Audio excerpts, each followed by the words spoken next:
Hello? I may speak to Chase, please? This is? Hi, Chase. Richard Evans here from StatsCan. Hey, how's it going? Going well. How are you? Pretty good. We've been playing phone tag for a little bit there. That's right. So I have a few minutes for you now if you want to talk now. This is perfect, actually. This is perfect. Great. So I've been trying, I'm an economics student at the University of Regina, right? Yep. I have ADHD also. This phone call, I'm just going to record this phone call so I can refer to it later. Yeah, I'm wondering if on that subject it might not be better, given the complicated nature of what we're talking about here, why don't you send me your questions in writing, and I'll answer in writing, and that way nothing will be missed. No, there's only like a few portions of it. I have a pretty good handle on CPI. I have a pretty good handle on how CPI is calculated. What I'm actually asking for, and what I've been trying to do, is I made a inquiry to access to information because I want to try to get all the information necessary so that I can build a model exactly like your guys's on to make CPI data. Yep.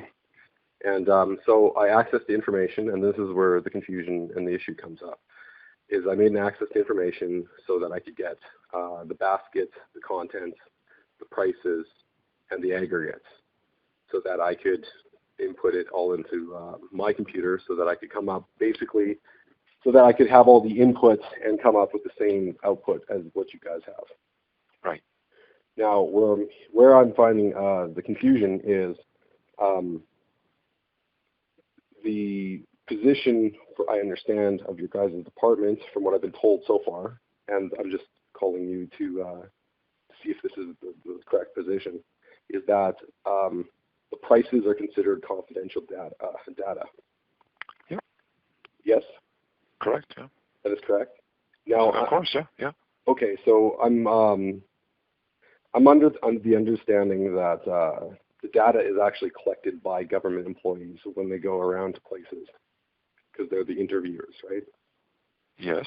Okay, so I don't understand how that's protected or considered confidential. It simply is, Chase. Anything that's collected that feeds into any of our surveys is confidential. Surely Kyle, you've spoken to Kyle DeMarche, one of my employees? I believe so, yes. Yeah. I mean, surely Kyle explained this to you, did he? Yes. Okay. He gave me the explanation, but the part that I don't understand is I don't see how it's considered confidential, because I've been running over the Statistics Act, yeah, and the only thing that I can find that is considered a confidential or privileged information there is returns from individual respondents. Yes. And no. this would be considered, I would consider this almost government research. The data we collect in the stores Mm-hmm. constitutes a kind of arrangement we have with the respondents. The stores we visit are treated like respondents, and instead of having them fill in a questionnaire, we send our employees in there, and they collect the data, and it's like if our employees were filling in the questionnaire for them. But the price data that we collect every month from the stores is confidential and cannot be obtained by any non-employee. To see those data, you need to be an employee of Statistics Canada. And it's even all that stuff is on a need-to-know basis, so not just any employee, only the employees that work on the survey, processing the data, checking it, and so on, actually get to see those data. So. Okay, so your request is not a request that we can accede to. Yeah, I know, and we have a fundamental disagreement here about that, because I don't understand how you guys are considering your own personal research, like the research that your people are doing, as being a return by an individual, because you don't have a respondent unless they're responding to you. Okay, well, like you say, we have a difference of opinion on that. Is there anything else I can do for you, Chase? Do you have a blank copy of the sheets that the interviewers fill out? Is there a template or something like that? It's actually a computerized program.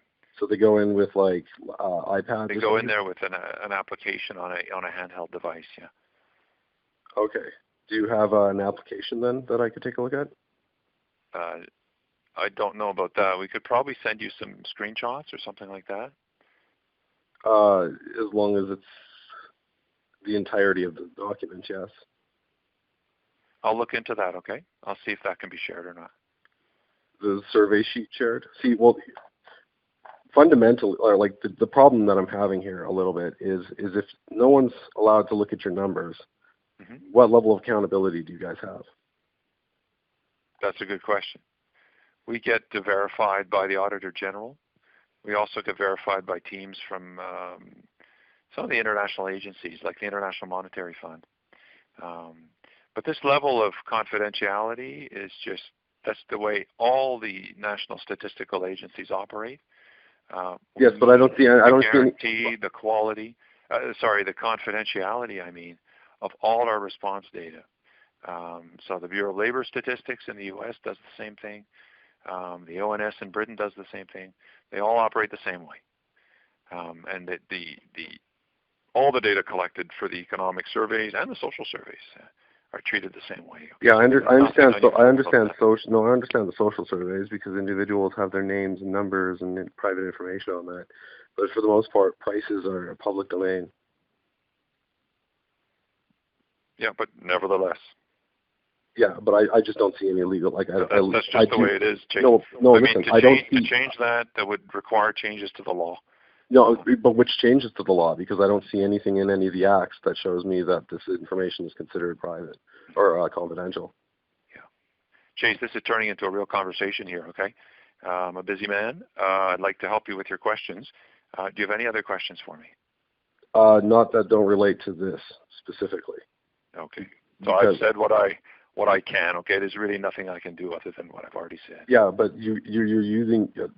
I know what you said, but your position is loosely using terms to justify you're keeping certain information confidential. And my position is that this is concealment of information that the Canadian public should have access to. You're entitled to your opinion, Chase. I'm just telling you what the policy is. Yeah, for sure. I understand. Okay. Well, no, that's not even the policy. I don't see the policy. If you can send me a policy, that would be nice. But I'm reading the Statistics Act, the Access to Information Act, and I have no idea why this information is considered confidential, because I do not see inside the Statistics Act anything that would allow this to be considered confidential. Okay. This pieces of information, and that's where I'm having a hard time with this. All right, but we're telling you it is. And but I'm telling you that it's not. There's nothing. If you guys can give me something that is concrete, then I will just back off totally. But until I find that, I'm probably going to continue pushing forward. Okay. Okay. But is there something concrete that you guys can show me? Because which line in the Statistics Act shows this as confidential information? Okay. I'll have Kyle follow up with you on that. Okay. Okay. As long as if this is, I just wanted to make sure. Does he have your email? Yes, he does. Yeah, I just wanted to make sure that this is the offices and the division's position on this information. It certainly is. Okay, excellent. All right. Thank you, Ann. Have a good day. You're welcome. Bye-bye.